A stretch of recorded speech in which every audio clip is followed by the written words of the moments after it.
शिवलिंग की पूजा के विधान में एक बात बड़ा सुंदर व्यास जी ने यहाँ कहा, कलयुग की आयु कितनी है? कितनी है जी? ये प्रश्न यहां भी होगा, भागवत में भी होगा, देवी भागवत में भी वर्णन होता है। इसीलिए मैं पहले गिनती गिना देता हूं। गिनेंगे? गिनेंगे? चलिए ठीक है, आज हम आपको गिनती पढ़ा रहे हैं। कल पूछूंगा, बीच बीच में प्रश्न आएगा, मैं पूछ लूंगा। निमिष मात्र जानते हैं? 3 बार प्राकृतिक रूप से पलक झपकना, तो इसका 1 सेकंड होता है। ये 1 सेकंड का भी समय बड़ा वो होता है, बहुत बड़ा होता है। 60 सेकंड का 1 मिनट, 60 सेकंड का 1 मिनट, 60 मिनट का 1 घंटा, 3 घंटे का 1 प्रहर, जिसको बोलते हैं 1 पहर, 3 घंटे का 1 प्रहर, 8 प्रहर का 1 दिन, 8 तिया 24, 24 घंटे का 1 दिन। अच्छा, 365 दिन का 1 वर्ष। अब वो बात अलग हो गई कि 4 साल बाद 366 हो गया, लेकिन 365 ही अभी मानिए, तो 365 दिन का 1 वर्ष। 4,32,000 वर्ष इस कलयुग की क्या है? आयु है। कितनी है? 4,32,000 वर्ष। और ये भी जो कलयुग की आयु कितनी हुई पता है जी? आप लोग कहते हैं ना, प्राप्ते घोर कलयुगे नरा पुण्य विवर्जिता। अभी घोर कलयुग आ गया है, अभी कलयुग छोटा है जी। कलयुगे कलिम प्रथम चरणे। आचार्यगण सुबह क्या होते, मंत्र का गायन करते हैं, संकल्प मंत्र। एक बात कहते हैं, कलयुगे कलिम प्रथम चरणे। अभी कलयुग का क्या है? प्रथम चरण चल रहा है। लगभग 5,500 वर्ष ही व्यतीत हुए हैं कलयुग के। कलयुग अभी शिशु है, छोटे बालक की भांति है, तब तो यही स्थिति है। तो कलयुग की आयु कितनी? 4,32,000 वर्ष। कलयुग से दोगुनी आयु 8,64,000 वर्ष की किसकी थी? द्वापर की थी। 8,64,000 किसकी? द्वापर की। कलयुग से तिगुनी आयु किसकी थी जी? द्वापर के पहले त्रेता, 12,96,000 वर्ष की आयु किसकी थी? त्रेता युग की थी। कलयुग से 4 गुनी आयु 17,28,000 वर्ष की किसकी थी? सतयुग की। सबसे बड़ी आयु क्या है? सतयुग है।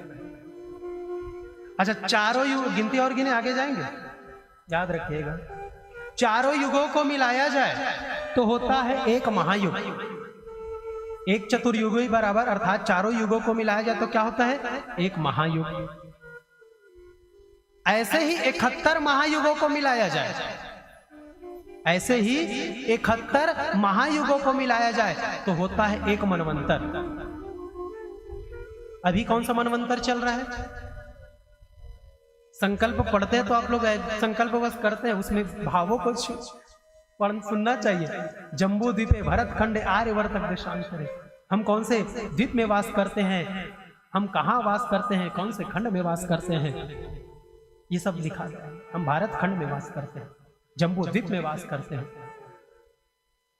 तो अभी जो मनवंतर चल रहा है ये 7वां नंबर का मनवंतर है, वैवस्वत नाम मनवंतर है।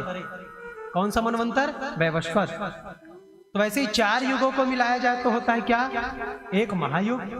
71 महायुगों को मिलाया जाए तो होता है 1 मनवंतर। अभी जो मनवंतर चल रहा है वो 7वें नंबर का है। कौन से नंबर का है?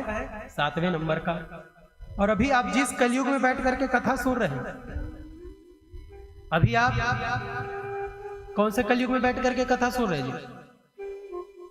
अभी आप 28वें नंबर के कलयुग में यहाँ आपके गीतांजलि नगर फेस 1 के कथा पंडाल में बैठे हैं। इससे पहले 27 कलयुग और व्यतीत हो गए और आप 28वें नंबर के कलयुग में बैठ करके सुंदर कथा को श्रवण कर रहे हैं। तो 71 महायुग बराबर 1 मनवंतर। ऐसे ही और अच्छा, प्रत्येक मनवंतर में भगवान हरि का अवतार होता है। प्रत्येक मनवंतर में भगवान हरि का अवतार होता है। भगवान कहते हैं ना, परित्राणाय साधूनां विनाशाय च दुष्कृतां धर्म संस्थापनार्थाय संभवामि युगे। अर्थात भगवान कहते हैं जब जब धर्म की हानि होगी, अधर्म का उत्थान होगा, तब तब धर्म की रक्षा के लिए मैं क्या करूंगा, अवतरित होऊंगा। तो अभी जो मनवंतर चल रहे हैं 7वां, और वैसे ही मनवंतरों की संख्या कितनी है, 14 है। 71 महायुग बराबर 1 मनवंतर, और 14 मनवंतर बराबर होता है 1 कल्प। 14 मनवंतर बराबर 1 कल्प। अच्छा, 1 कल्प बराबर ब्रह्मा जी का 1 दिन। 1 कल्प बराबर जी ब्रह्मदेव का 1 दिन। 720 कल्प वर्ष ब्रह्मा जी का, 720 कल्प वर्ष ब्रह्मा जी का 1 वर्ष। हमारा 365 दिन का 1 वर्ष, तो 720 कल्प वर्ष ब्रह्मदेव का 1 दिन, 1 वर्ष। 1 कल्प 1 दिन और 720 कल्प वर्ष 1 वर्ष। 72,000 कल्प वर्ष ब्रह्मा जी की आयु। ब्रह्मा जी की भी आयु निश्चित है। अभी ब्रह्मदेव 50 वर्ष के हुए हैं कल्पों के वर्ष के हिसाब से, तो 72,000 कल्प वर्ष ब्रह्मा जी की आयु। और इन 72,000 कल्प वर्ष में भगवान नारायण क्या करते हैं, केवल एक बार पलक झपकते हैं। भगवान नारायण क्या करते हैं, एक बार पलक झपकते हैं। 10,000 दिव्य वर्ष तक भगवान नारायण ने क्या किया था, भगवान भोलेनाथ की क्या की थी, तपस्या की थी। और जब भगवान नारायण अपने लीला को संपादित करके दूसरे स्वरूप में जाते हैं, दूसरी लीला रचते हैं, उतने वर्षों में तो हमारे भोले भंडारी क्या करते हैं, तपस्या के तत्पश्चात भोलेनाथ का केवल एक बार ध्यान छूटता है, बोलो राधे राधे।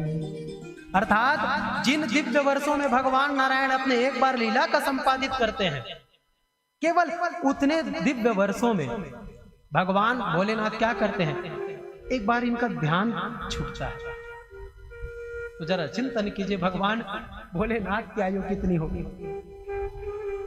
आप जिन भोलेनाथ की कथा सुन रहे हैं ना जी, ये साक्षात क्या है, भक्त वत्सल है, बड़ी दिव्य लीला है इनकी। शास्त्र कहता है और शिव महापुराण में लिखा गया है, जैसे कलयुग की आयु से 4 गुनी आयु किनकी थी, सतयुग की थी। तो सतयुग में पूजा का फल कितना मिलता था, जैसे आप 100 बार नाम लेंगे तो 100 में 100 मिलता था, 100 में 100% मिलता था। युग बदला तो पुण्य का भी अर्जन बदल गया। त्रेता आया, जो जब त्रेता में आप 100 बार भगवान का नाम लेते थे, तो त्रेता युग में 75% हो गया, 25 कट गया। बोलो हर हर महादेव। द्वापर आया तो आधा हो गया। क्या हो गया, आधा हो गया। लेकिन जब कलयुग आया तो फिर 25% हो गया। क्यों पता है, क्योंकि ई घोरे कला प्राय जीवश्याम सुरताम गता है। कलयुग में भक्ति भी बड़ी सरल है। एक तरफ शास्त्र कहता है, स्कंद पुराण में बड़ा सुंदर वर्णन है, स्कंद पुराण कहता है कि कलयुग में भक्ति भी बड़ी सरल है। लेकिन कलयुग में आपको पुण्य भी अर्जित करना है तो अधिक भक्ति भी करनी पड़ेगी। स्कंद पुराण कहता है